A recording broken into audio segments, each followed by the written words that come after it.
আমার নামে ফাইল তৈরি করা হয়েছে। এমন ফাইল হয়েছে যে আমাদেরকে অনেকে বলতো যে আপনার ফাইল এমন মোটা হয়েছে যে কোনো মুহূর্তে আপনাকে ধরবে।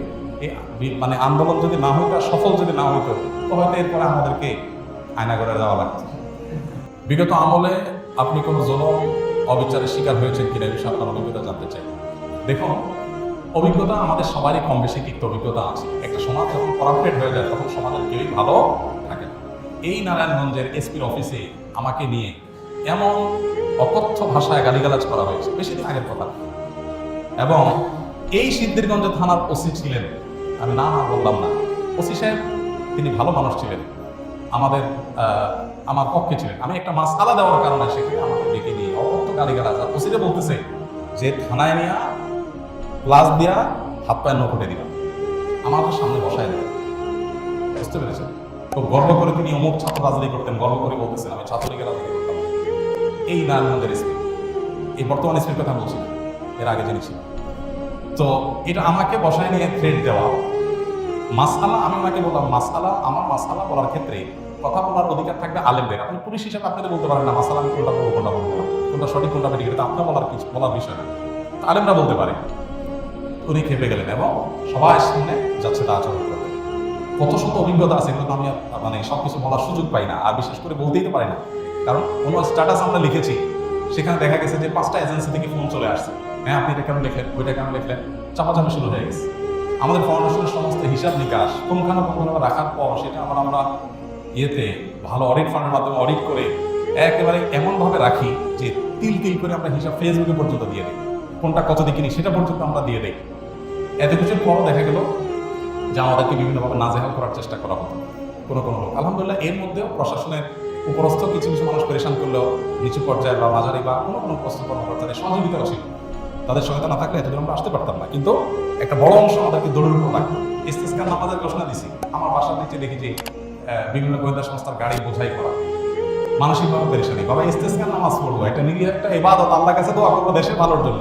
সেখানে দেখা গেল যে আমি বাসা থেকে বের হইতে না হইতে দেখি যে মানে চারপাশে ঘিরে ধরছে সোজা কথা। মানসিক চাপ যেটাকে বলে সেটা দিয়ে রাখা।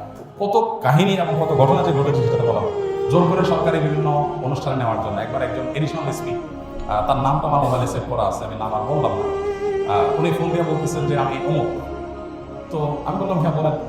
তো উনি বলতেছিলেন যে আমাকে সব হুজুররা কিন্তু চিনি, খুব নেগেটিভভাবে বলছে, মানে হুজুরদের সব সাইজ করি আমি, আমার নাম সব হুজুরদের মুখস্থ, আপনার সাথে আমার প্রথম কথা হচ্ছে, এটা হলো শুরুতেই কথা না।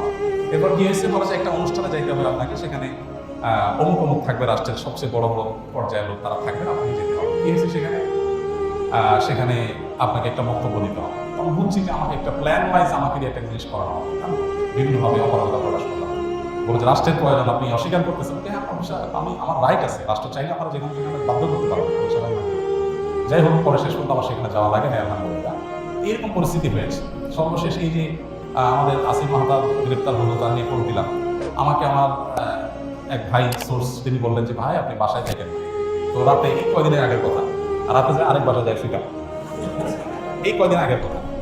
আগের বাসায় গিয়ে পালায় থাকতাম। একদিন আসার পরে বাসার সামনে মোটরসাইকেলে 2টা লোক আসছে। আমার বাসা এমন এক জায়গায় আশেপাশে কোনো মানুষজন নাই, এখানে কেউ রিক্সাও চলে না, কোনো সাধারণ গাড়ি নিয়ে নিজস্ব গাড়ি চালানোর সুযোগ নেই। এরকম একটা জায়গায় থাকি আমি, সমরুভূমি, আশেপাশে ঘাস, মানুষজন নেই। সেখানে কোনো মানুষ আসার স্বাভাবিক নেই। 2জন মানুষ আসল লাগ থেকে এসে অপেক্ষা করলো। তারা মনে করেন এত লম্বা সময় আসে, নিশ্চয়ই ওয়াশরুমে গেছে লম্বা সময়। মাগরিব নামাজ পড়লাম, ওযু ছাড়াই নামাজ পড়লাম আমাদের সাথে। ওখানে যে জামাত হয় এটা জানার কথা না, আমার বাসার নিচে গ্যারেজে ছোট্ট করে একটা লোক আমরা জামাত। যাই হোক, এরপরে যাওয়ার সময় আমাদের একজনকে জিজ্ঞেস করলো অমুককে তমুককে, নাম জিজ্ঞেস করলো, আমরা বললাম যে এটা সংস্থা না। এইভাবে দৌড়ের উপরে এদেশের সবাই কম বেশি ছিল, নানাভাবে ছিল। আমার নামে ফাইল তৈরি করা হয়েছে, এমন ফাইল হয়েছে যে আমাদেরকে অনেকে বলতো যে আপনার ফাইল এমন মোটা হয়েছে যে কোনো মুহূর্তে আপনাকে ধরবে। মানে আন্দোলন যদি না হইতো, সফল যদি না হইতো, তো হয়তো এরপরে আমাদেরকে আয়নাঘরে যাওয়া লাগতো। বুঝে আসছে কথা?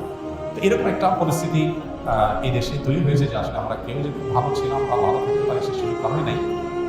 এরপরও আমরা আসলে সংগ্রাম করে চেষ্টা করে যতটুকু সম্ভব চেষ্টা করেছি অস্তিত্বটা টিকে রাখার জন্য। তার জন্য যে কত মূল্য দিতে হয়েছে, কত থ্রেড এগুলো হজম করতে হয়েছে, সকাল বিকাল পালায় বেড়াইতে হয়েছে। হ্যাঁ, বিভিন্নভাবে টোপ দেওয়া হতো যে সরকারি এই সুবিধা নেন, ওই সুবিধা নেন। আলহামদুলিল্লাহ কখনো সেই সুবিধাগুলো আমরা গ্রহণ করি নাই। এবং এই ব্যাপারে আল্লাহ তাআলা আমাদেরকে গাইড করেছেন এবং দোয়া করি আল্লাহ তাআলা আমাদের প্রিয় দেশটাকে এমন নিরাপদ করে দেয় কেউ কাউকে ভয় করে চলতে হবে না।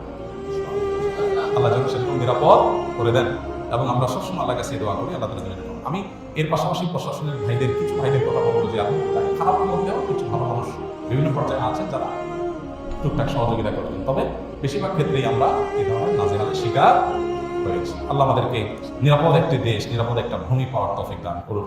আমাদের সমস্ত কষ্টগুলোকে আল্লাহ দূর করে দিন। সকল মাজলুমের জুলুমের অবসান হয়ে যাক, সকল বৈষম্য দূর হয়ে যাক।